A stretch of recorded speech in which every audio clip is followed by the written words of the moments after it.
মঞ্জুলা বাইদেউ, নমিতা বাইদেউ আৰু মৃদুলা বাইদেউ, এই তিনিগৰাকী লেডিৰ প্ৰতি এটা ট্ৰিবিউট, তেখেতলোকৰ কলেজীয়া দিনৰ ভালপোৱা এটা কবিতা। মোৰ মনত কিমান পৰে নাজানো, তথাপি মই গাবলৈ চেষ্টা কৰিম। হাজার বছর ধরে আমি পথ হাঁটিতেছি পৃথিবীর পথে, সিংহল সমুদ্র থেকে নিশীথের অন্ধকার মালয় সাগরে। অনেক ঘুরেছি আমি বিম্বিসার অশোকের ধূসর জগতে, যেখানে ছিলাম আমি আরো দূর অতীতের অন্ধকার বিদর্ভ নগরে।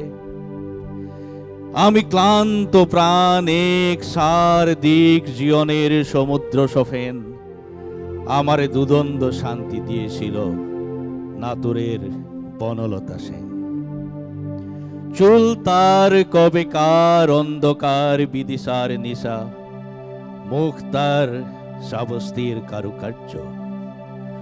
অতি দূর পথ হেতে হাল ভেঙে যে নাবিক হারায় সে দিশা, সবুজ ঘাসের দেশ যখন সে শোক তোলে দারুচিনি দ্বীপের ভেতর, তেমনি দেখেছে তারে অন্ধকারে, বলেছে এতদিন কোথায় ছিলেন।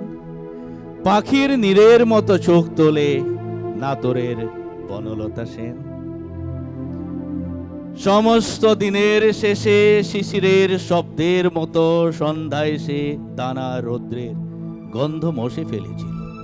তখন কবিতার তরি জোনাকি রঙে ঝিলমিল, সব পাখি ঘরে আসে, সব নদী ফুরায় এ জীবনের সব লেনদেন, থাকে শুধু অন্ধকার মুখোমুখি বসিবার Banalata Sen. Thank you. Thank you.